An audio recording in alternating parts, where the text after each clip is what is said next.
Ulfina dubbii Waaqayyootiif ol kaanee dhaabbannee sagalee Waaqayyoo keessaa dubbifannee gara barumsa keenyaatti dabarra. Yeroo waaqeffannaa ture hundumaaf baay'ifnee Waaqayyoon galateeffannaa. Sagalee Waaqayyoo Efesoon boqonnaa 2 lakkoofsa 1 amma 10tti kan jiru dubbisaa. Lakkoofsa 1 amma 10tti kan jiru sababii dubbisuu fi akkuma lakkoofsa 3 amma 14tti kanaan dura ilaalaa turre iskoolaaronni macaafa qulqulluu baay'een isaanii akkuma isaan kaa'anii hiika Giriikii keessatti yookiin immoo hiika afaan Giriikii keessatti akka seentensii tokkotti waan dubbifamuudhaaf 3 amma 14 kan jiru asii immoo darbee boqonnaa 2 keessatti immoo lakkoofsa 1 amma 10tti kan jiru akka nuyi afaan Oromoodhaan hima baay'ee argannu tun ta'in istinfaasii tokkoon dubbifamaa jechuudha. Kanaaf ol duukaa amma 10tti nan dubbisaa maqaa Yesuusiin isin kanaan dura daddarbaa keessaniif cubbuu keessaniin karaa fuuraa duutanii turtan.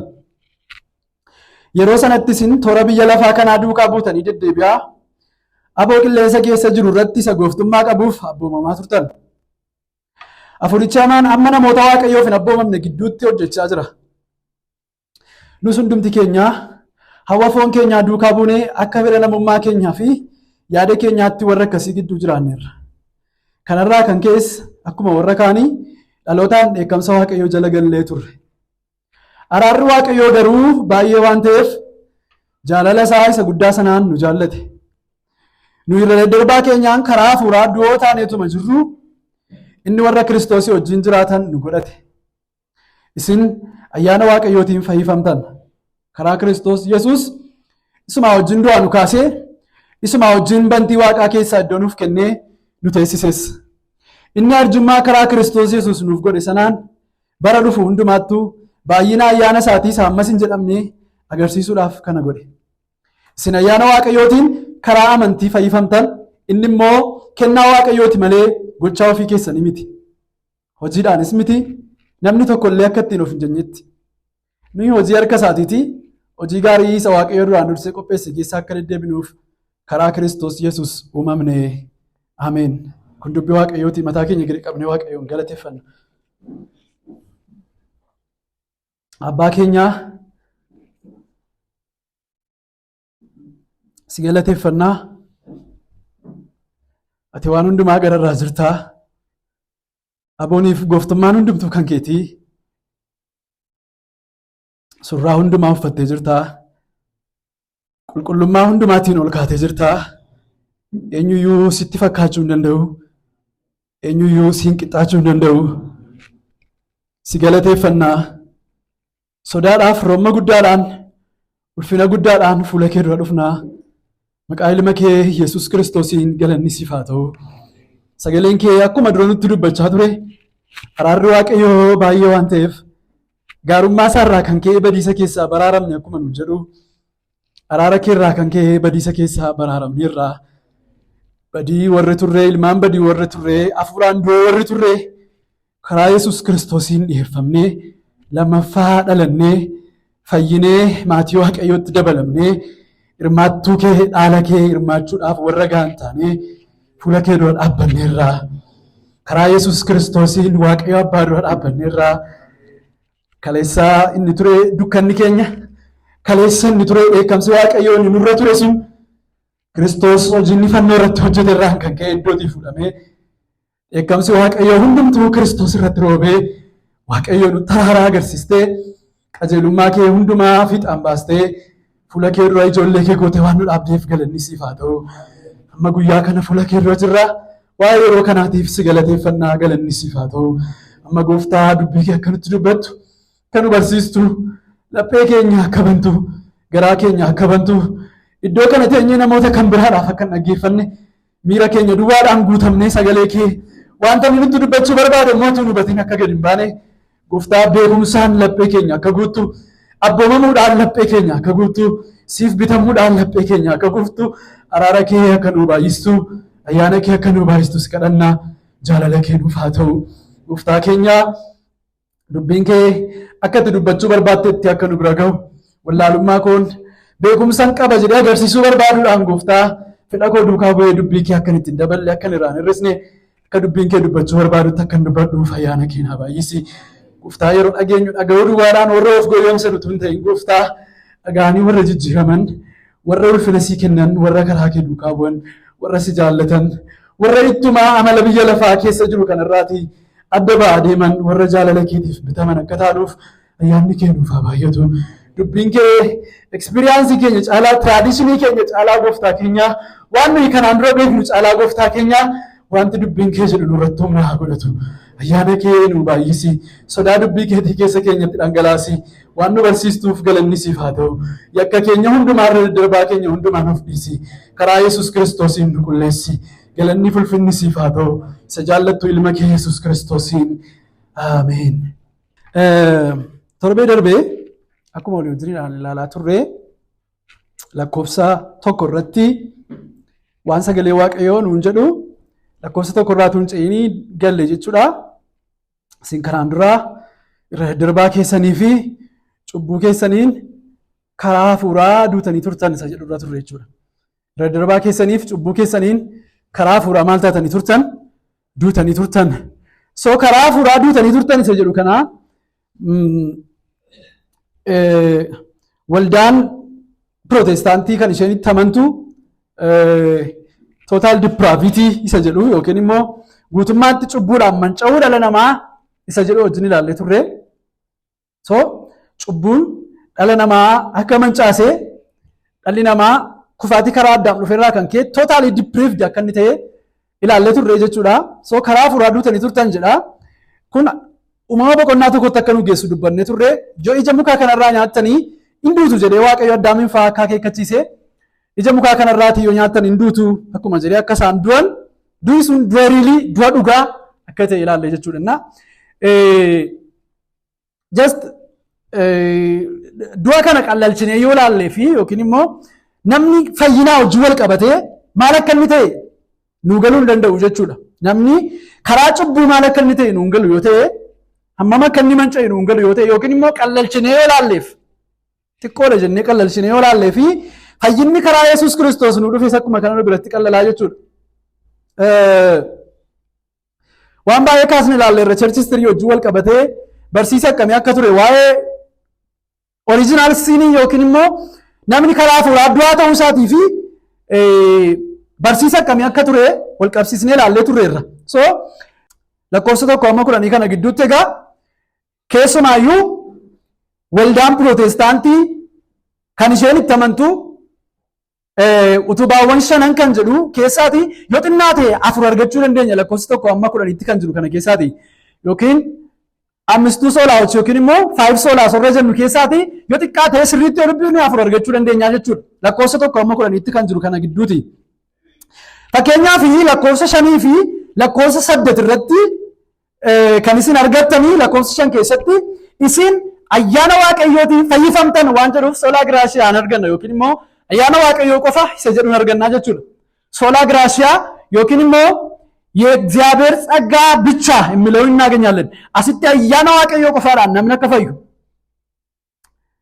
ሶላ ሸነን ሶላ ስክሪፕቹራ ሶላ ክርስቶስ ሶላ ፊዴ ሶላ ግራሺያ ከስመ ሶላ ዲዮ ግሎሪያ ወረጀን ነም ፈይና መንቶታ ዮኪን ሞ ጅሬኛ መንቶታ ከናአለም ቦጀቴ ወልዳን ፕሮቴስታንቲ ከነሸና መንቱ ኬሳቲ ለኮስቶ ኮሞ ኮለኒ ከነ ግዱት ሶለወን አፍሩ ነርገን ነው ጥቃደ ጀቹ ለኮሰ ደስለተ ነርብስተነ ከሰለ ኢስና ያና ዋቀዮቲን ከራመንቲ ፈይፈምታን ጀዳመስ ኢስና ያና ዋቀዮቲን ከራመንቲ ፈይፈምታን ከናፊው ሶላ ግራሺያ ነርገን ነቹ እንሞ ከና ዋቀዮቲ መሌ ሶላ ሸንጀት ኦንሊ ጀቹራ ከና ዋቀዮቲ መሌ ጎቻፊ ከሰኒ ሚትጀር So grace only የሚለውን እናገኛለን። grace alone kan jedhu argamna jechuudha iddoo kanatti. lakkoofsa 6-7 irratti deebitanii yoo dubbistanii Kiristoos qofa kan jedhu arganna. karaa Kiristoos Yesuus jedhee jalqaba. karaa Kiristoos Yesuus isuma wajjin du'aa nu kaasee jedha. isuma wajjin du'aa nu kaasee isuma wajjin bantii waaqaa keessaa iddoo nuuf kennee nu teessises jedha. Kanaafiyyuu hojicha kan hojjete Kiristoos Yesuus qofa akka ta'e sola Kiristoos kan jedhuun arganna. Christ alone kan jedhuun arganna jechuudha. Solaawwan waldaan pirootestaantii tamantu shanan keessaati lama arganneerra. Inni kan biraan lakkoofsa 8 irratti deebinee ammas yoo dubbifnu amantii qofaan yookaan immoo soolaa fideessa jedhuun arganna. Amantii isin ayyaana Waaqayyootiin karaa amantii fayyifamtanii nuun jedha. Karaa amantii fayyifamtan. Kanumaan ol qabatee amantiin mataan isaa kennaa waaqayyoo akka ta'e nutti himaa jechuudha lakkoofsi 8.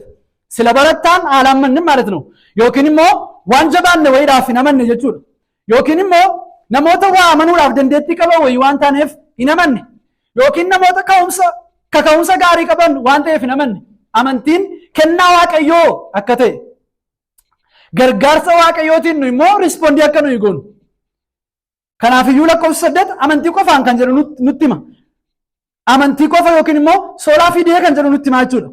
Lakkoofsa 7 9 ammas deebitanii dubbistanii lakkoofsa 7 irratti inni arjummaa karaa Kiristoos Yesuus nuuf godhe sanaan bara dhufuuf hundumaattuu baay'ina ayyaana isaatii isa ammas hin jedhamne agarsiisuudhaaf kana godhe nuun jedha. Waaqayyotu godhe nuun jedha. Waaqayyotu kana godhe. Kanaaf maal arganna? Soolaa diyooglooriyaa yookiin immoo ulfina waaqayyoof qofasa jedhu arganna. Namni ittiin of jechuu hin danda'u ያደረገው እግዚአብሔር ነው የሚለውን እናገኛለን። inni arjummaa karaa Kiristoos Yesuus nuuf godhe sanaan jedhee jalqaba. Lakkoofsumti 7 aasaa gaafa jalqabu Kiristoos waaqayyotu karaa Kiristoos nuuf godhe nuun jedha. Bara dhufu hundumaattuu jedha.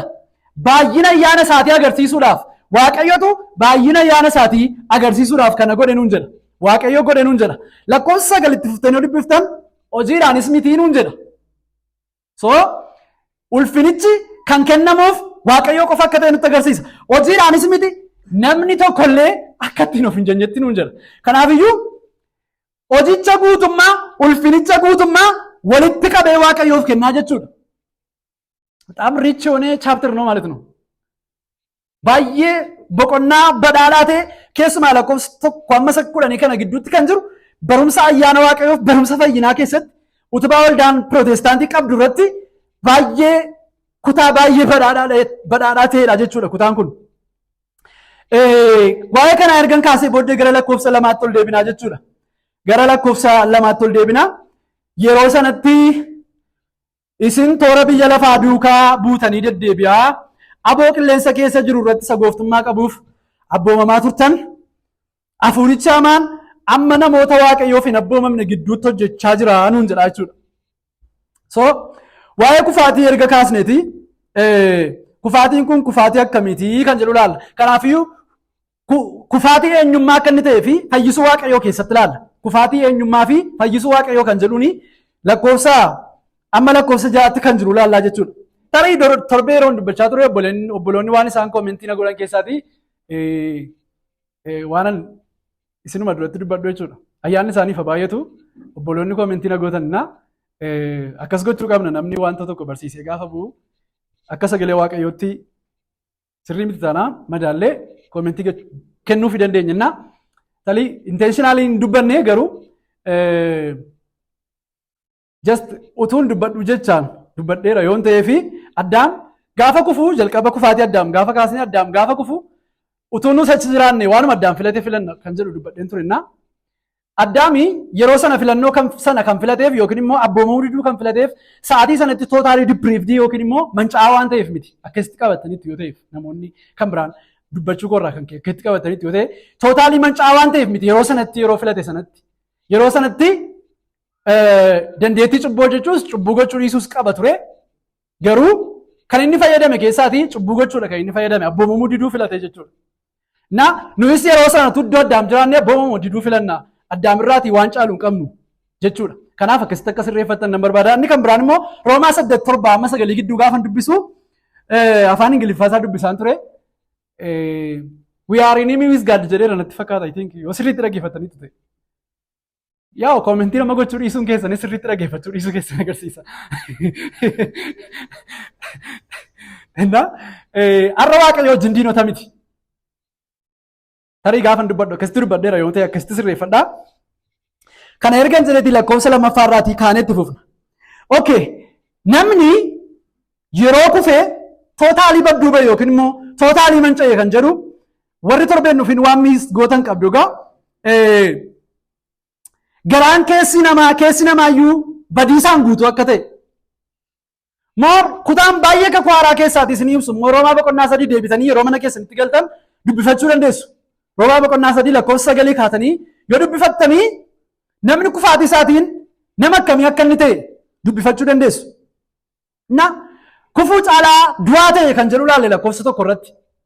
Du'aa ta'e jechuun hiika kan biraan qabu du'aama ta'e jechuudha. Spiritually dead waaqayyoof deebii kennuu kan hin dandeenye waan kan waaqayyoo ta'e kan hin jaallanne waan hafuuraa wajjin diina ta'e jechuudha. Diina ta'e jechuudha. Waaqayyo wajjin firummaa inni qabu gargar cite yoo waaqayyo isa barbaade malee namni waaqayyoon barbaaduu kan hin dandeenye ta'e jechuudha. Yoo waaqayyo isa filate malee namni waaqayyoon filachuu kan hin dandeenye ta'e jechuudha. Diina waaqayyo waan ta'eefis gara waaqayyoo dhaquuf waaqayyoon barbaaduu hin jaallatu. Gara waaqayyoo dhaquus hin danda'u sababiin isaa immoo dhaquun barbaadu waan ta'eef kan jedhu kaasnee turre. So lakkoofsi lamatti dhufee kan inni nutti himu neecharii kufaatii kanaa nutti hima. Neecharii kufaatii kanaa gara boqonnaa lakkoofsa lama gara dhumaasaa irratti hafuurichi hamaan namoota waaqayyoof hin abboomamne gidduutti hojjechaa jira jedha. Son of disobedience kan jedhu kun kufaatii namaa keessaatii eenyummaa isaa kan agarsiisudha. Neecharii namni kufe sun qabu kan agarsiisudha. ሲወለድ nama hin abboomamne ta'ee dhalachuu jalqabaa jechuudha. ለእግዚአብሔር የማይታዘዝ ሰው ሆኖ ይወለዳል. nama waaqayyoof hin abboomamne, nama waaqayyoon hin jaallanne, nama waan hafuuraa hin barbaanne ta'ee dhalata. Kanaafiyyuu lakkoofsa lamaa fi lakkoofsa sadii kana gidduutti kan nuyi argannu hima gurguddaa lama arganna. Inni kan biraa inni jalqabaa son of disobedience yookiin immoo ilmaan warra waaqayyoof hin abboomamne kan jedhu arganna lakkoofsa lama irratti.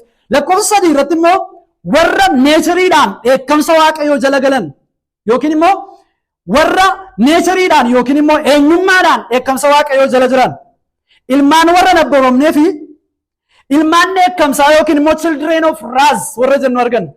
Pointii gurguddaa lama nuu ka'a lakkoofsi lamaaf sadii. Kufaatiin namaa kun kufaatii akkamiiti isa jedhuuf. Namni kufuu isaatiin maal ta'e jennaan tokko children of disobedience ta'e yookiin immoo ilmaan waaqayyoof hin abboomamne ta'e. Ilmaan warra waaqayyoof hin abboomamne ta'e. Ibin lakkoofsa lama kana irratti Phaawulos kutaa kana gaafa nutti dubbatu abboomamuu dhiisuu isa amantoonni erga kana hundumaatti fayyaniiti cubbutti kufan yookiin dogoggoranii deebi'anii qalbii jijjiirratan utuu hin taane wanti nutti dubbachaa jiru. Disobediensiin kun dogoggora yookiin immoo cubbuu hojjechuu amantootaa kan wajjin kan wal qabate utuu hin taane neecharii wajjin kan wal qabate akka ta'e nutti himu. Neecharii wajjin kan wal qabate eenyummaa nama sanaa keessa kan jiru akka ta'e nutti himu. Eenyummaa namicha sanaa keessa kan jiru akka ta'e nutti himu. Macaafa qulqulluu keenya keessaati waan Phaawulos lakkoofsa lama kana irratti ilmaan warra hin abboomamne yookiin immoo children of disobedience jedhee nutti dubbatu kana iddoo baay'eetti kan isaan wal fakkaatan laanguweejii akkasii baay'ee argachuu dandeenya. Fakkeenyaaf gooftaan barsiisota seeraa fi warra san nageenya warra fakkeessan sanaan ilmaan warra raajota ajjeeftanii isin ijoollee marrataa ittiin jedha. Warri gooftaan ittiin jedhu kun namoonni kun garuu seera Musee eeguudhaaf ittiin fayyuudhaaf namoota lamaan mana qulqullummaa keessa wanta jiru hundumaa babbareechuudhaaf namoota lamaan ibin macaafata qulqullaan iskiriipchariin utuu isaan hin hafin namoota dubbisan garuu iskiriipcharii sana dubbisanii gara gooftaa dhufuu namoota hin barbaannedha. So waldaa kiristiyaanaa keessa ammini turree ijoollee waaqayyoon hin taasisu. Akkitti Phaawulos kutaa kanarraa nutti himuuf akkatti gooftaan fariisotatti dubbatutti ammini wantoota dubbisne ijoollee waaqayyoon hin taasisu. Intellectually satisfied waan taaneef ijoollee waaqayyoon taanu. Fariisonni intellectually satisfiedidha. Maraa macaafaa dubbisuudhaan namoota beekamoodha. Wangeela Yohaannis boqonnaa 5 keessatti gooftaan garuu caafata qulqullaa'aa dubbisuu keenya qofaadhaan jireenya qabna jettanii waan yaaddaniif hin qortu garatti caafaticha agarsiisu garuu dhaquun barbaaddan. Garatti caafaticha agarsiisu garuu deemuun barbaaddan. Gara koo dhufuudhaaf jireenya qabaachuun barbaaddan. Sababiin isaa isin hafuuraan du'oota waan taataniif. Depraved waan taataniif. Maatewos boqonnaa 12 lakkoofsa 33 fi 34 irratti gooftaan jara kanatti gaafa dubbatu akka isaaniin jedha. 33 fi 34 yoo dubbistan maal jedhaanii? Yesuus itti fufee muka gaarii qabaadhaa jedha. Muka gaarii qabaadhaa yookiin immoo muka gadhee qabaadhaa. Iji isaas gadheen ta'a. Mukti ija isaatiin hin beekama. So iji nuyi bakkeetti arginu neecharii irraa wanta dhufeedha, keessaa wanta dhufeedha. Mangoon ija mangoo kan godhateef sababii mangoo ta'eef. Kanaafiyyuu jara kufaatiin iddoo kanatti Phaawulos dubbachaa jiru disobedience ta'uun keessan abbamamuu diduun keessan neecharii cubbuu san keessa jirurraa kan maddeedha kan jedhudha. Lakkoofsa 34 irratti isin ijoollee marra taa'edha. Ofii keessanii hamoota erga taatanii attamitti gaarii dubbachuu dandeessu? So it's about nature. Waan garaa namaa keessa guutu afaan ni dubbata. Waan garaa namaa keessa guutu afaan ni dubbata. Kanaafiyyuu yeroo sana hafuuraan du'oo yeroo turretti wanti jechaa jiru Phaawulos Efesoon 2 kanarratti hafuuraan du'oota yeroo turretti children of disobedience turre yookiin immoo ilmaan warra Waaqayyoof hin abbamamne turre nuun jechaa jira. Maaliin jennaan neechariidhaan. Har'a amanaan tokko cubbutti gaafa kufu Waaqayyoof abbamamuu diduu isaati mitire. Kanaafiyyuu disobedient ta'uun keessan abbamamuu diduun keessan neechariidhaan jedha. Gooftaan waa'ee Yihudaa gaafa dubbatu ilma badiisaa malee warra tanaaf kennite keessaa kan bade tokko iyyuu hin jiru jedha. Kanaafiyyuu Yihudaan jalqabuma irraa iyyuu kaasee ilma badiisaa ture jechuudha. Neechariidha jechuudha. Yihudaadhaaf ilma badiisaa ta'uun neechariidha. Amma inni gooftaa biratti siqee taa'een eenyummaan isaan jijjiiramne. Qarshi qabduu ture, bartoota duukaa ture, hojiiwwan baay'ee hojjechaa ture. Ifin gaafa dubartittiin Maariyaam gaafa isheen gooftaa urgooftuu dibdu baay'ee hiyyeessotaaf nama hinaafu ture. Maaliif lafatti badaa'e? Maaliif lafatti bada? Utuu gurguramee hiyyeessotaaf kenname. Ayaachuun namichi diina Waaqayyoo ta'e kun ilma badiisaa kan ta'e kun gaarii yaaduu hin danda'a akka nama tokkootti. Hawaasa keessa taa'ee gaarii yaaduu hin danda'a. Moor waldaa keessa taa'ee buusii gaggaarii buusuu danda'a. Ikonoomii waldaan qabdu utubuu danda'a. But he is spiritually depraved. Garuu garbummaa Waaqayyoof abbamamuu diduu jalatti bara baraan qabamee jiraatu amanaan tokko. Garuu mancaadha.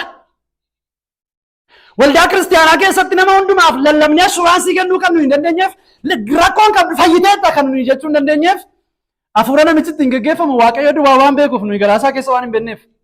Namni mi'aasaa yoo firee na'u. Firuuttiin nala baasee nutti agarsiisu Waaqayyoon jaallachuusaa, sodaachuusaa, cubbuu baqachuusaa, yoo cubbuu hojjete qalbii jijjiirrachuusaa, sagalee Waaqayyootiif dhama'uusaa, gooftaaf ulfina kennuudhaaf dhama'uusaa, dhugaa duukaa bu'uusaa yeroo ilaallu nuyi inni amanaadha ittiin jenna.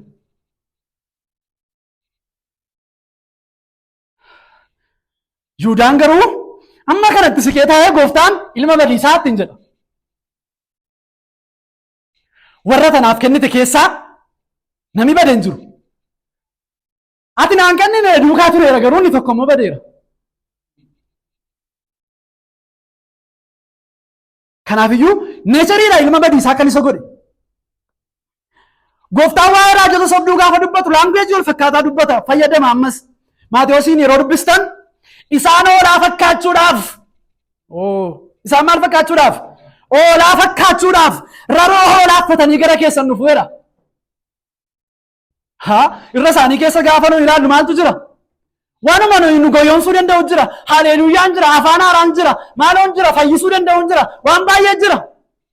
Dinqii gaggaarii hojjechuu danda'u, sobasa ta'u, dhugaasa ta'u. Garuu keessa isaaniitiin maaliidha jennaan gooftaan? Yeeyyii butatanidha. Namoota akkasii kun namoota akkamitti jennaan ilmaan badiisaati yeroo isaan fuula koo duratti argamanitti ammatumaa isin hin beekun ittiin jedhaadha gooftaan. Maatiyoos 7 yeroo dubbisu. Kanaaf bakkee isaaniitiin fuulli yeeyyii ta'uu isaaniitu hin argamin gogaa horaa uffatanii warra deddeebi'anidha. Keessa isaanii garuu gooftaan akka isaan diina isaa ta'an beeka. Ifi Yihudaa yoo dubbistan immoo Yihudaan duumessa bokkaa of keessaa hin qabneedha jedha. Irbaata jaalalaas isin olii wajjin qabdan isin wajjin nyaachuun isaanii isin xureessaadha. Duumessa bokkaa of keessaa hin qabneedha. Neechariidhaan du'oodha nuun jedha. Gara waa'ee fayyinaatti gaafa dhufnu Waaqayyo abbamamuu diduu keessaa yoo nu baase malee Waaqayyoof abbamamuu hin dandeenyu. Kanaafidha Daawit siif abbamamuudhaaf hafuura na gargaaru naaf kenni. Hafuura maal na godhu? Hafuura na gargaaru. Siif maal ta'uudhaaf? Siif abbamamuudhaaf. So lafumaa kaanee mooraalistii taane nama baay'ee barumsa mooraalii nu barsiisu. Akkatti ganama dafanii hirribaa kaan nama nu barsiisu. Gizeyaachiniin indeetti maxxaqama እንዳለብን መጽሐፍ ቅዱስ nu barsiisa garuu Karaa macaafa qulqulluun ala ta'e irraati alarmii guuttachuu irra kanarra kan darbe akkamittiidhaan sammuu keenya sabkonsheesii keenya akkamittiidhaan akka sosochoofnee hojii hojjennu kan nu barsiisu. Waan akkasii goonee Waaqayyoof abboomuu hin dandeenyu. Akkamitti karaawwan kudhan ittiin Waaqayyoof abboomuu dandeenyu barumsa yeroo barannee Waaqayyoof abboomuu hin dandeenyu. 7 ways to obey God mata duree jiru barannee Waaqayyoof abboomuu hin dandeenyu. Daawit kan inni nutti dubbatu hafuura siif abboomamuu na dandeessisu naaf kennii jedha. So spiritually reborn hin taanu taanaan Waaqayyoof abboomuun nu keessa jiru. Kiristaanummaan keenya waldaa biratti hojjeta gaafa qofaa keenyaan hojjetu hafuurri Waaqayyoof abboomuun nu keessa jiru yoo ta'e. Yeroon isin bira jiru duwwaatu hin ta'in yeroon isin bira jirres jedhee kan inni waldaa eekamu Phaawulosi gaarii godhaa akkasumatti ufaa godhaa kan inni jedhu Phaawulosi yeroo addana dhufan nama hafuuraa of fakkeessu spiritually of fakkeessu. Gaafa booddeetti deebi'an gaafa mana isaanii galan garuu Waaqayyoof abboomuun isaan bira jiru. Eenyummaa isaanii isa dhugaa agarsiisu. Modern Jews yookiin immoo Fariisota ammayyaa baay'ee qabdi waldaan kiristaanaa. Yeroo nuti Fariisota ammayyaa taanu baay'eedha. Akka isaanii uffata ittiin seera Waaqayyoo yaadannu ofitti gadi rarraafnee adeemnu yoo ta'e bal'ifnee hodhisiifannee jiru yoo ta'e illee gaafa mana keenyatti gallu garuu eenyummaa keenya isa dhugaa agarsiisna namoonni baay'een. Seera Waaqayyoo jallaabiyaa yookiin immoo kobbortaa isattiin Fariisonni seera Waaqayyoo yaadatan hin uffanne yoo ta'e Fariisonni ammayyaa baay'eedha. Kanaaf iyyuu yeroo sanaa jala Phaawulos we were the children of disobedience nuun jedha.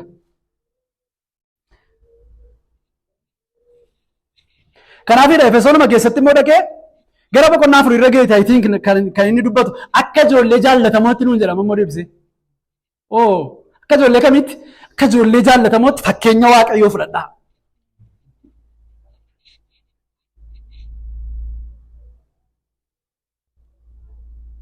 Qolaasaayis irratti Phaawulos ammas chaalenjii kan inni nu godhu mucaa Waaqayyoo ta'uu dhiisuun keenya ilmaan warra abboomanii forroon abboomamne ta'uu dhiisuun keenya kan inni ittiin mul'atu firuutti hafuuraa akka jiru nutti hima.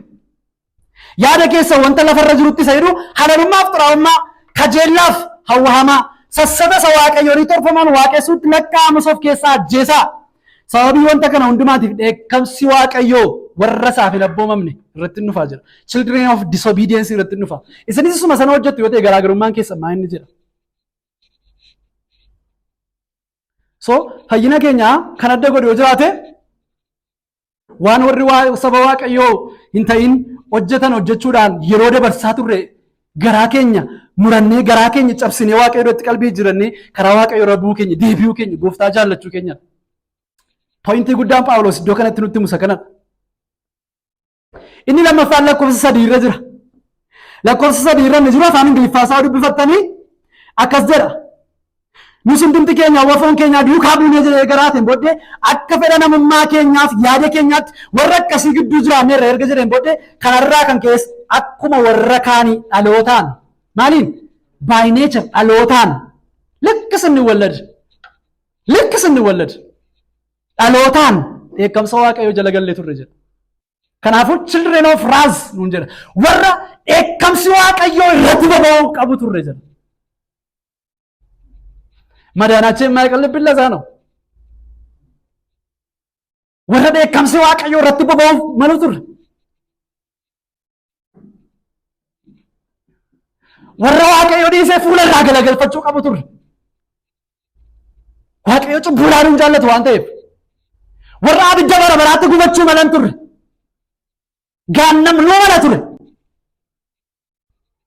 Abiddi bara baraa du'i bara baraa nuu mala ture. Iddoon cubbamoonni tajabaman nuu mala ture. Baay'ee duraan seexanaaf uume isa gooddee namni abboomamuu dideennaa Waaqayyoo namatti dabalee miti gaannam. Duumaa kaasee warra abboomamneef uumame. Seexana dabalatee namootas warra Waaqayyoof hin abboomamne Kiristoos Yesuusitti warra namanne dhugaa duukaa warra hin buuneef gaannam kan inni jiru. Waaqayyoo gaannam keessatti cubbamoota irratti dheekkamsa isaadhaan ganaasuudhaaf dhaabatee eeggachaa jira. Namoota akkasii turtan nuun jedha. We will the children of wrath nuun jedha. Warri biyya lafaa keessa jiran warri gooftaa keenya Yesuus Kiristoositti namanii jiran har'a dheekkamsa kana jala akka isaan jiran sagalee Waaqayyoo nutti hima. namni ilma waaqayyootti amanu jireenya bara baraa qaba erganuun jedhe beeddoo Yohaannis ilma waaqayyoof kan hin abboomamne garuu afaan Ingiliffaa isaa dubbifattan immoo kan hin amanne jedha keessumaayyuu boqonnaa 3:36 ilma waaqayyoof kan hin abboomamne garuu jireenya hin argatu eekkamsa waaqayyooti sarratti hafa malee jedha hafa jedha irra jira silayyuu jechuudha eekkamsa waaqayyooti sarratti hafa kanaafiyyuu yeroo maralannu ilmaannee eekkamsaa taane waan dhalanneef namni iddoo keenya adabamee eekkamsa kana nurraa fuudhu jiraachuu qaba ture waaqayyoon guutummaatti garaa cibsee eekkamsa kana jalaa kan nu baasu jiraachuu qaba ture. We were the children of wrath by nature. By nature. Namoonni baay'een barsiisa waa'ee kufaatii namaa yookiin immoo namni guutummaatti kufuu isaatiif falmii baay'ee dhiyeessu. Mucaan tokko innoosentii waan ta'eef yoo fuunee vaakiyuumii keessatti iddoo abboomamuu diduun hin jirretti guddisa. Jiraayi? Abboomamuu diduun iddoo hin jirre jiraayi? Sagalee waaqayyoo kan nu barsiisu yuunivarsiitii hundumaan manca'e cubbuudhaan nuun jira. Hawaa hundumaan manca'e lafi bu'aan cubbuu hin jirre hin jiru. Lafumanne waan tokko nagarre wayitti yoo guddisne lafa namni sobeetti nagarsiisne wayitti yoo guddifne namichichi sobuu dhiisuu danda'a. Kanaafiyyuu Kiristoosiin alatti karaan kan biraa kan nuyi nama fayyifnu jiraachuu mala jechuudha. Rakkoon qabu ta'e tokko galchine nyaatuma isaa duwwiitti darbannee deebina bishaanuma duwwiitti darbannee deebina isa booddee fakkeenya gadheen argu waan ta'eef hin fayyadne Kiristoosiin ala karaa fayyinaa biraa kaa'uu dandeenya jechuudha. That's not the gospel. So wangeela waaqayyoo miti. Wangeela waaqayyoo kan inni nutti himu daa'imni tokko dhalachuu isaatii kaasee karaa addaamiin cubbuu isatti dhufe irraa kan ka'e even he is shapen in guilty. Daawit kan inni nutti himu faarfannaa 51 yeroo darbe dubbisnee kan turre keessatti haati koo yakkatti na ulfoofte jedha. Yeroo mangalaa keetti ulfaa'uu jalqabu yakkaan hin ulfaa'e jedha. Du'oota waan taaneef dheekkamsa keenya irraa kaasi waaqayyoo jennee kadhachuu namoota danda'an hin turre. Hafuurri keenya waaqayyoon barbaaduuf diina waan ta'eef harka keenya dheekkamsa kee jalaa na baasennee gara harka keenya gara isaatti ol qabuu hin dandeenyu turre. Hulluun የሰራው እግዚአብሔር ነው. Kanaaf sagalee waaqayyoo eekkamsa jala akka nuyi turre nutti dubbata. Pointii gurguddaa lama laalle jechuudha. Namni kufuu isaatiin eenyummaa akkamii akka inni qabaate inni jalqabaa children of disobedience ta'e inni lammaffaan children of wrath yookiin immoo ilmaan warra hin abboomamneef ilmaan eekkamsa waaqayyoo jala jiran taane. Namni kufaatii isaatiin kan inni ta'e kanadha. Kanarraa kan ka'e lakkoofsa 2 solis hin deebisa. Kanarraa kan ka'e nuun jedha Phaawulos. Kanarraa kan ka'e humnoonni sadii nurratti haboo qabaatanii qabaa isaanii garbummaa isaanii jala nu galfatan jedha. Inni jalqabaa yeroo sanatti isin toora biyya lafaa kanaa duukaa buutanii nuun jedha. Biyya lafaa arganna. Toora biyya lafaa duukaa buutanii deddeebi'aa. Toora biyya lafaa kanaa duukaa buutanii deddeebi'aa nuun jedha. Kanaafiyyuu biyya lafaa arganna. Inni lammaffaan immoo aboo qilleensa keessa jiru irratti isa gooftummaa qabuuf abboomamaa turtan. Amma immoo aboo qilleensa keessa jiru arganna. Aboon qilleensa keessa jiru kun immoo hafuuricha hamaadha. Hafuurichi hamaan amma namoota waaqayyoof hin abboomamne gidduutti hojjechaa jira. Kanaafiyyuu biyya lafaaf hafuuricha hamaa arganna. Lakkoofsa 3 irratti gadi buunee sadaffaa arganna. Nus hundumti keenyaa nuun jedha. Hawwa foon keenyaa nuun jedha. Foon keenya arganna. Lust of our flesh. Waan sadii argannaa jechuudha. Tokko biyya lafaa arganna. Toora biyya lafaa duukaa buunee deddeebi'aa turre. Toora biyya lafaa duukaa buutanii deddeebi'aa nuun jedhu kun egaa garboota isaa akka turre nutti hima. You walked according to the course of the world.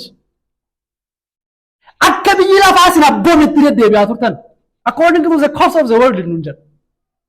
Karaa biyyi lafaa isin baasherra ba'aa turtan. Lakki karaan kun naa wayyu anoo sirra ba'uu barbaada namoota jedhan hin turre. Ta karaa karaan turre sirkaa ba'uun barbaada jechaan turre. Garboota cubbuu waan taaneef karaa biyyi lafaa nu baasurra ba'aa turre. We walked according to the course of the world. Akka biyyi lafaa nu ajaja duwwaatti deemaa turre. Ajaja isaas gammachuudhaan dhaggeeffachaa turre. Utuu biyya lafaa jiddinnu wayii aboodhaan nu qabee nu bittuun taane inni nu keessa jiruuf inni biyya lafaa keessa jiru tokko waan ta'eef gammachuudhaan dhaggeeffachaa turre walii galla. Kanaafidha Yohaannis ergaa isaa keessatti isin raajota sobduu sana mootaniittu. Sirriitti na dhaggeeffadhaa. Hafuuricha isa biyya lafaa simuun hafuuricha isa biyya lafaa keessa jiru caalaa isa isin keessatti jirutu caala hoo jedha. Amma erga fayyinee hafuurri biyya lafaa keessa jiru hafuurri nu keessa jiru garaagari. Yeroo fayyin yookiin slave of sin totally depraved taanee yeroo jirru garuu hafuurri nu keessa jiru hafuurri biyya lafaa keessa jiru tokko waan ta'eef gammachuudhaan ergamaafi turre. Utuu nuyi dinnuu wayii biyya lafaa qabee nun erganne. Yohaannis ergaa isaa saduraa boqonnaa 5 keessatti waa'ee biyya lafaa irra deddeebi'ee barsiisa.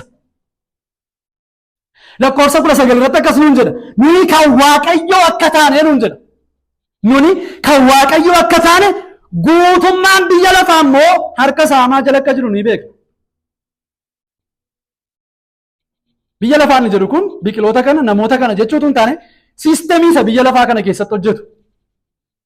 Isa Waaqayyoof hin abboomamne. Akka ta'e arganna. Kanaafidha Phaawulos Galaatiyaa keessatti yeroo ani fayyee yookiin immoo yeroo ani gooftaa argadhe biyyi lafaa narraa fannifame ani immoo biyya lafaa jalaan fannifame kan inni jedhuuf.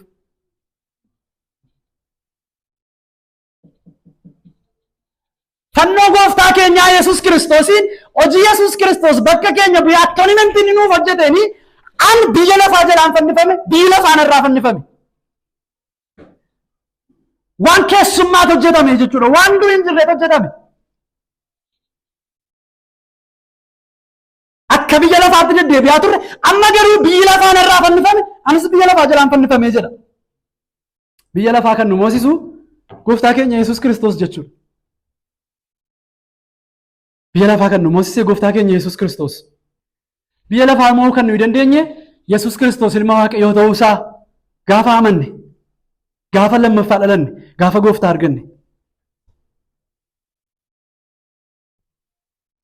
Phaawulos itti aanee kan inni dubbatu hafuura isa qilleensa kana gubbaatti gooftummaa qabu nuun jedha. Hafuurichi biyya lafaa keessatti hojjechuu isaati qilleensa kana gubbaatti gooftummaa qabu kan nuun jedhu biyya lafaa keessatti hojjechuu isaati kan inni nutti himu. Hiika kan biraatu hin taane siistemii biyya lafaa keessa jiru yuunivarsiitii kana keessatti hojjechuu isaati. Heeveniitti hojjechuu akka inni hin dandeenyedha kan inni nutti himu. Heeveniin ala iddoo hundumaatti hojjechuu akka inni danda'u. Laphee amantootaa qofa bitee hojjechuu akka inni hin dandeenye. Sababiin isaa mootummaa Waaqayyoo inni samii jiru laphee keenya keessatti laawunchi ta'eera waan ta'eef. Jalqabamaa jira waan ta'eef. Mootummaa Waaqayyoo isin gidduu jirti fuulii manifest hin taane yoo ta'e nu keessatti jalqabamaa jira waan ta'eef. Akka duriitti nu keessatti hojjechuu hin danda'u. So hafuura hamaa yookiin immoo hafuura Waaqayyoof hin abboomamne sana. Isa amma warra Waaqayyoof hin abboomamne children of disobedience gidduutti hojjechaa jiru. Amma fuulii garba isaan godhatee isaan gidduutti hojjechaa jiru. Hafuurri hamaan kun maal jennaan evil yookiin immoo seexana. Barreessaan Ibrootaa seexana isa humna du'aa qabu balleessuudhaaf nama ta'e nuun jedha. Seexana isa humna du'aa qabu balleessuudhaaf nama ta'e nuun jedha. Har'a seexanni guutummaatti biyya lafaa keessaa badeera jennaan guutummaatti biyya lafaa keessaa hin banne. Garuu amantoota irraa gooftummaan isaa maal ta'eera? Kaafameera. Silanyaa hiyyoo warraana waa'ee keenyaa isaa jira. Isa duraan dursee cubbuu hojjeteedha inni. Akka Waaqayyoo taatu jedhee isa barsiiseedha. Akka Waaqayyoo taatu. Iji keessa yeroo banamu waa Waaqayyoo beeku beektu. Neesarii Waaqayyoo fudhattu. Akka Waaqayyoo taatu jedhee isa goyoomseedha. Isatu hojjechaa jira warra Waaqayyoof hin abboomamne gidduutti jira. Kanaafuu hafuuraan dootee yeroo turre inni nurratti gooftummaa guutuu qaba ture. Kanaafis aboo du'aa jala turre. Aboo du'aa jala turre. Yaadaaf bittaa isaa kan hin mormine turre. Yaadaaf bittaa isaa kan hin mormine turre. Isa jala akka nuyi baanuuf dhufee kan karaa nuu kenne gooftaa keenya Yesuus Kiristoos. Baay'ee versii barbaachisaa ta'e tokkoon isinii dubbisa. Lammaffaa Xiimotewos boqonnaa 2. Lammaffaa Xiimotewos boqonnaa 2 lakkoofsa 24 hamma 26 isiniin dubbisa. Hojjetaan gooftichaa nama hundumaa nama hundumaatti gaarummaa agarsiisuun namoota barsiisuu danda'uun waan namaa obsaan namaaf danda'uun isaaf hin ta'a malee nama qoccooluun isaaf hin ta'u. Inni warra ittiin morman hafuura gara laafinaatiin gorsee gara gaariitti deebisuun hin ta'aaf. Isaan dhugaa beekuu bira ga'uudhaaf yaada garaa isaanii akka gedderataniif Waaqayyo karaan kennaaf ta'a. Akka isaan yaada garaa gedderataniif kan karaa kennaafii jiru eenyudha? Waaqayyo. Kaka'umsa isaaniitiin ka'anii waan isaan godhan miti. Dubbii hojjetaan gooftichaatti dubbate dhaga'anii akka isaan yaada garaa isaanii gedderataniif kan karaa kennaafii jiru Waaqayyo. Lakkoofsa 26 irratti akkas jedha. Yoos isaan yeroo Waaqayyo karaa kennuuf qalbii godhatanii seexana isa jaalala isaa akka godhaniif kiyyoo isaatti isaan galche harkaan ba'u. Ameen. Seexana isaa jaalala isaa akka isaan godhaniif kiyyootti isaan galche harkaan ba'u. Kanaafiyyuu hafuuraan du'oota yeroo turretti kiyyoo seexanaa keessa turre. Kiyyoo seexanaa keessa gaafa turre immoo jaalala isaa hojjechaa turre. Isaaf abboomamaa turre. Isa lammaffaa Qorontos keessatti Phaawulos inni Waaqayyicha bara si'anaa kanaa ta'e ifa ulfina Kiristoos akka isaan hin argineef garaa warra Waaqayyoof hin abboomamne jaamseera jira. Kanaafiyyuu lakkoofsa 7 irratti dhufee kan inni nutti Waaqayyo ibsaa ibsuutu irra jira. Waaqayyo ifa ibsuutu irra jira. Akka seera uumamaa irratti ifi haa ta'u jedhe garaa cubbamaa kanaa keessatti Waaqayyo ifa isaa ibsuutu irra jira jedha. Yoo kana hin taane isa jaamsa sana jalaa ba'uu hin danda'an. Yoon barbaade nan fayya. Yoon barbaade immoo nan miisa. Fayyinni fedha koo irratti hundaa'a. Waan Waaqayyoon rakkisuu hin qabu yoo jennee waan macaaf hin jedhin jechaa irraa jechuudha. Fedhii keessan diina Waaqayyooti nuun jedha waan ta'eef macaaf. Isa lammaffaa Qorontosiin ofii keessaniitti dubbifadhaa boqonnaaf gaafa manatti galtan. Kanaafiyyuu qabaa hafuuricha hamaa jalamii akka nuyi turree dubbatu. Sadaffaadhaatti Phaawulos kan inni itti dubbatu hawwa foon keenyaati. Hawwa foon keenyaati. Kana hundumaa kan nuyi ta'aa jirruuf sababii irra daddarba keenyaaf cubbuu keenyaaf. Bu'aa lakkoofsa tokko irra jirudha. Sababii irra daddarba keenyaaf cubbuu keenyaaf hafuuraan du'oota waan taaneef waan turreef warra gooftaa fudhattanii fayyitanii lammaffaa fudhattanii as gidduu jirtaniif waan turreef warra ammayyuu karaa kana hin beekne gooftaa keenya Yesuus Kiristoosiin hin qabneef immoo waan jirtaniif wangeelli hunduma keenyaaf lallabama waan ta'eef nus hundumti keenya nuun jala lakkoofsa 3 irratti hawwa foon keenyaa duukaa buune desire of our flesh lust of our flesh hawwa foon keenyaa duukaa buune. Hawwa foon keenyaa duukaa yeroo buune akkamitti jiraanne jennaan akkasumas jedhatti dhufee akka fedha namummaa keenyaatti moo akka fedha Waaqayyootti? Akka fedha namummaa keenyaatti moo fedha Waaqayyoon barbaadu fayyuu barbaadu wayinu keessa ture? Akka fedha namummaa keenyaaf yaada keenyaatti warra akkasii gidduu jiraanneerra. Baay'ee hiika afaan Oromoo gaafa dubbatan kanarraa kan keessa jira. Kanarraa kan keessi hin qabu afaan Ingiliffaan isaa. Kanarraa kan ka'ee dheekkamsa Waaqayyoo jala galletu hin taane dheekkamsa Waaqayyoo jala waan jirruuf kana goone. Dheekkamsa Waaqayyoo jala waan jirruuf akka fedha keenyaatti deddeebina. Ilmaan irra Waaqayyoof hin abboomamne waan taaneef akka fedha keenyaatti akka toora biyya lafaatti akka hafuura isa qilleensa kana gubbaatti hojjechaa jirutti deddeebina. Lakkoofsa sadaffaa tokko afaan Ingiliffaasaa isin dubbisa. Among whom also we all had our conversation in times past in the lusts of our flesh, fulfilling the desires of the flesh and of the mind, and were by nature the children of wrath. Kanaaf iyyuu akkam turtan jedha hawwa foon keessanii duukaa buutanii jedha. Foon inni jedhu kun macaafa qulqulluu keenya keessatti foon kan jedhu sagalee Waaqayyoo wantoota baay'eedhaaf fayyadama. Inni jalqabaa namoota hundumaa ilaallachuu danda'a foon kan jedhu. Foon qabeessa hundumaa. Foon kan jedhu namoota hundumaa nama biyya lafaa keessa jiraate hundumaa ta'uu danda'a. Inni kan biraan immoo foon kan jedhu dhagna lafee keenyaa haguugee jiru kana. Isa nammas irratti argaa jiru kana. Inni kun foon jedhama. Macaafa qulqulluun isa kanas macaafa qulqulluu keessatti foon kan jedhu jecha kanaafis fayyadamuu danda'a. Inni sadaffaan immoo hojimaata faallaa hojii hafuuraa ta'e yookiin immoo hojimaata yookiin immoo akkaataa deddeebii faallaa hafuuraa ta'e against the spirit of God, against godliness ta'uu danda'a. Inni kan biraan immoo eenyummaa yookiin sirna bineeldawaa qaama keenya keessa jiru ta'uu danda'a. Animal part of our life ta'uu danda'a. Inni nyaatu kun, inni bishaan fudhatee dhugu kun foon keenya. Isa malee jiraachuu hin danda'u waan ta'eef. So iddoo kanatti Phaawulos waa'ee isa kamii dubbatannaan hojimaata faallaa hafuuraa ta'e yookiin immoo hafuuraan mormu duukaa akka nuyi turreera kan inni dubbatu. Hawwa foon keenya duukaa buunee akka fedha namummaa keenyaaf yaada keenyaatti warra akkasii gidduu jiraanneerra. Nun jedha. Kanaaf iyyuu foonni keenya nu bulchaa ture. Galaatiyaa keessatti Phaawulos kanaafidha dhaqee ija hojii hafuuraaf ija hojii foonii kan inni gargar qooduuf. Warri gooftaa keenya Yesuus Kiristoos itti qooda qabdan ijis yeroo hundumaa agarsiistan ija hojii hafuuraa ta'uu akka qabu. Iji hojii hafuuraa kana iji hojii foonii immoo kana jedhee iddoo lamatti gargar qoodee kaa'a. Fruit of spirit and the fruit of the flesh. Hawa foon keenya duukaa buunee nun jedha. Kanaaf iyyuu kufaatii keenyaan wantoonni nuyi arganne hirmaanne isa kana. Diina Waaqayyoo ta'uu keenya. Garboota badiisaa ta'uu keenya. Tiitoo boqonnaa 3:3 keessatti ergaa Tiitoo keessatti Phaawulos nuyis takkaa jedha wallaalota warra nabboomamne warra karaa irraa goran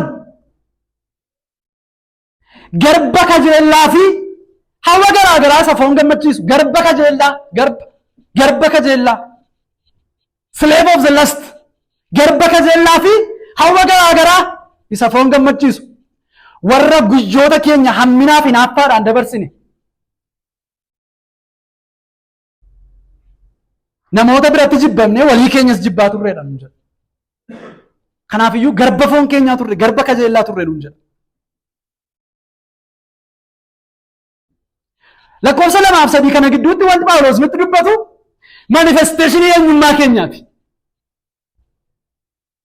Yookiin immoo kufoo ta'uu keenyaan dippiriivdii ta'uu keenyaan wanta nuyi agarsiisaa jirrudha. Wanta nuyi agarsiisaa jirrudha. Kanaafidha jalqaba lafattiin isinii dubbise keessatti wangeela Maatewos keessatti gooftaan Fariisotaan muka gaarii qabaadhaa kan inni jedhuuf. Yookiin muka garee qabaadhaa. Sanyiin keenya abbaan keenya Abrahaam jettanii waan galtan isin fakkaatin. Waaqayyo dhagoota kanatti yoo barbaade Abrahaamiif ijoollee kaasuu danda'a. Kanaaf iyyuu dheekkamsaan ilmaan dheekkamsaa akka turre neechariidhaan ilmaan warra nabboomamne akka turre kanarraa kan ka'e immoo toora biyya lafaa duukaa buunee deddeebi'aa akka turre. Hafuura hamaadhaaf abboomamaa akka turre. Hawwa foon keenyaa duukaa akka turre. Sagalee Waaqayyoo nutti hima. Kanaaf fayyisaa nu barbaachisa. Yakki Yesuus dhalachuudhaa fi gara Yihuudootaatti gadi ba'uudhaa fi waa'ee Maariyaamitti gaafa dubbatu Waaqayyoo maqaa isaa Yesuus jettee immoo gaafta. Maqaa isaa Yesuus jettee immoo gaafta. Fayyinni maqaa isaarra jira. Yesuus jechuun fayyisaa jechuudha. Kanaaf iyyuu fayyisaa isin barbaachisaa. Namoota of gargaaruu dandeessan miti jechuudha. Namoota of furuu dandeessan miti. Namoota dheekkamsa Waaqayyoo jalaa of baasuu dandeessan miti. So gooftaan keenya Yesuus Kiristoos gaafa gara biyya lafaa dhufu dhiigi isaa nu lolee inni jalqabaa Waaqayyoof ture. Christ is first for God. Waaqayyoof ture. Dheekkamsa Waaqayyoo qubsuudhaaf ture. Qajeelummaa Waaqayyoo qubsuudhaaf ture. Fayyisaan nu barbaachisa waan ta'eef. Lakkoofsa 4 tuqneetu asirratti dhaabna lakkoofsa 4 irratti. Isin akka kana waan taatameef nuun jedha lakkoofsa 4. I think lakkoofsa 2-3 sirriitti isinii galeera yaada lakkoofsa 4 akkas jedha. Utuma akkas ta'ee jiru araarri Waaqayyoo garuu baay'ee waan ta'eef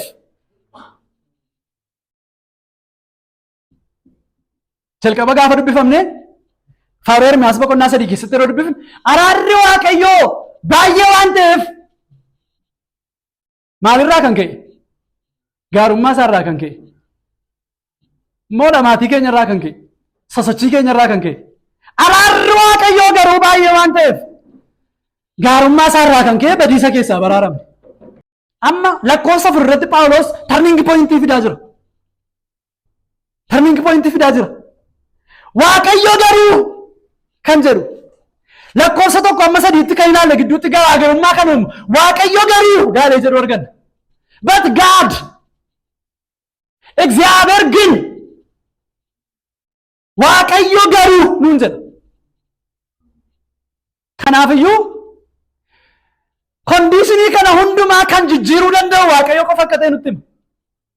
Boqonnaa tokko gaafa ilaalaa turre irra deddeebi'ee Phaawulos humna Waaqayyoo sanuu keessatti hojjetu nuun jedha. Gooftummaa hundumaa gararraas ta'e, aboo hundumaas gararraa ta'e, bara kanatti bara dhufuttis waan maqaadhaan dha'uu hin danda'amu gararraas ta'e jedhee nutti himu iddoo kanatti sirra nuu deebi'a. Waaqayyo garuu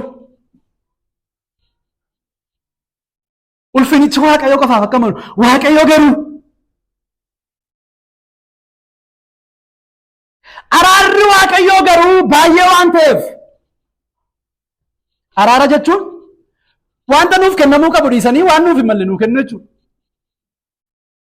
Badiisa bara baraan nuu mala ture, dheekkamsa Waaqayyoon nuu mala ture, Waaqayyo dheekkamsa isaa dhiisee wanta nuuf hin malle nuu kennu. Araarri Waaqayyo garuu baay'ee waan ta'eef jaalala isaa isa guddaa sanaan nu jaallate. Jaalalaan nu jaallate jedheenis Phaawulos. With his great love. Iddoo kanatti jaalalli Phaawulos dubbachaa jiru it is special love for believers. Jaalala Waaqayyo addatti amantootaaf warra ijoollee isaa ta'aniif qabudha. Phaawulos iddoo kanatti kan inni dubbatu. Jaalala isaa isa guddaa his great love nuun jedha. Waaqayyo addatti amantootaaf jaalala adda ta'e qabaa? Qabaa Waaqayyo? Exactly. Waaqayyo amantootaaf jaalala adda ta'e qaba. Warra biyya lafaaf kan hin qabne. Jaalala adda ta'e qaba.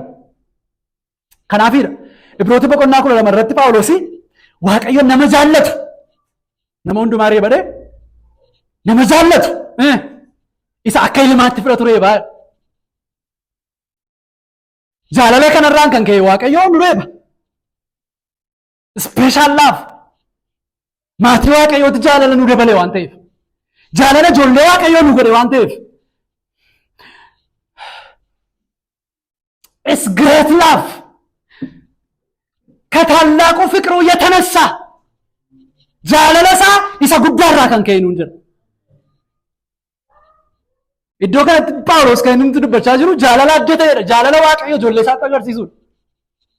Jaalala Waaqayyo ilmaan isaatti agarsiisudha. Araara Waaqayyo ijoollee isaatti agarsiisudha. It is not a common grace. It is special grace. Saving grace. Walumatti qabee warra namanne kan biraa wajjin sanni bokkaanuu roobsu miti wanti Phaawulos itti dubbatu. Walumatti qabee sanni soora keenya guyyaa guyyaa nuu kennu miti wanti Phaawulos dubbatu. Walumatti qabee yeroo malee akka nu hin duune sanni nu eegu miti. Nuun dabalatee warra bakkee jiran gooftaatti namanne dabalatee yeroo isaanitti iddoo Waaqayyoo beekamu beeku. Biyya lafaarraa fooniif dhiigaan amma isaan gargar ba'anitti wanta jeesututti itti dhufuu dhiisennaan oolu warrumti faallaa isaa ta'an warrumti gooftaan jaallanne adagaa makiinaarraa nafanii hinafu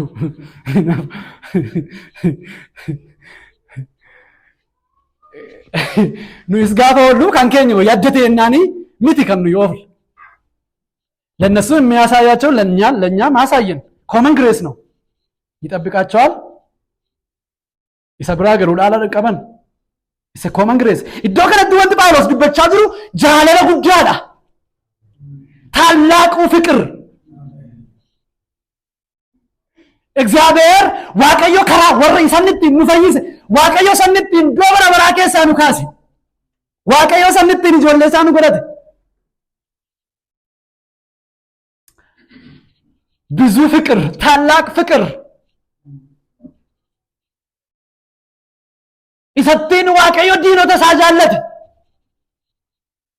Isattiin waaqayyo warra nabboomamne jaallate. Isattiin waaqayyo warra dheekkamsa jala jiran jaallate. Isattiin waaqayyo warra toora biyya lafaa duukaa deddeebi'anii jiraatan jaallate. Isattiin waaqayyo warra hafuura hamaadhaaf hojjetan jaallate. Isattiin waaqayyo warra hawa foon isaanii duukaa deddeebi'an jaallate. Tallaaqu fiqir ነው. Araara baay'eedha. Phaawulos iddoo kanatti kan inni dubbatu ayyaana baay'eedha.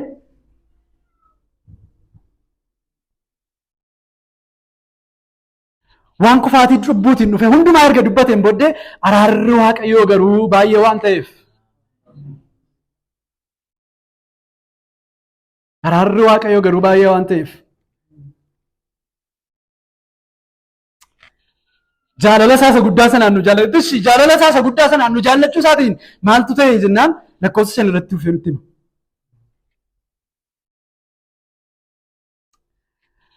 Brothers, akkaataan fayyina keenya akka araaraaf akka jaalala waaqayyootti malee akka dhamaa namaatti miti. Akka fedha keenyaattis miti. Akka hawwa garaa keenyaattis miti.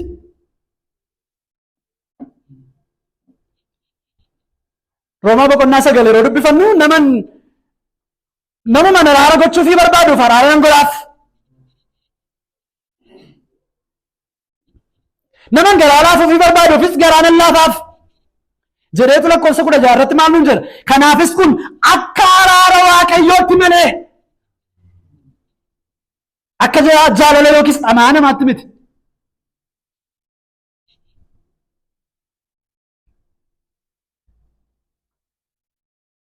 afaan ingiliffaasa afaan amaariffaa fi ingiliffaasaa yoo isin dubbise እንግዲህ ምህረት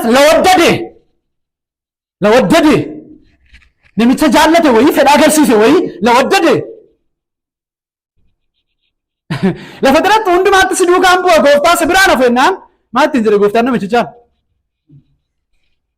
simbirroonni boolla qabu waangonni boolla qabu simbirroonnis mannee qabu ilmi namaa garuu lafatti mataasaa harkifatu hin qabu dhiisi jechuu danda'a.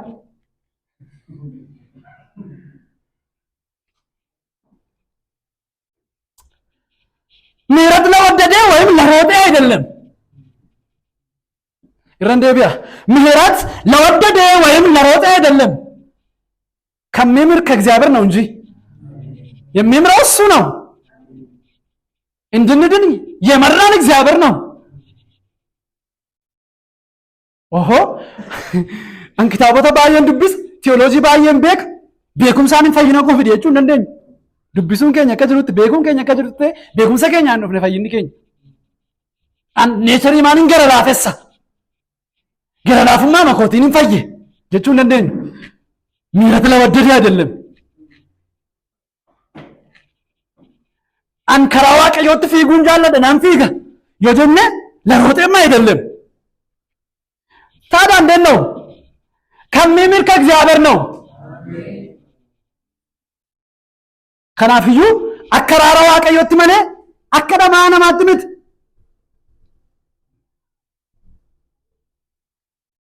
King James version isaa gaafa dubbistan so then it is not of him that wills akka araara waaqayyootti hin jedha lakkoofsa 4 karaa fayyina keenyaa nutti himuu jalqaba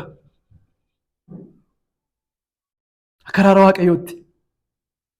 ምህረት ለወደደ ወይም ለሮጠ አይደለም። ለወደደ ወይም ለሮጠ አይደለም። አከራራ waaqayyootti malee. Araara waaqayyoo kanarraan kan ka'e lakkoofsa 5 itti dubbifattanii dhuftu torbeetti fufu.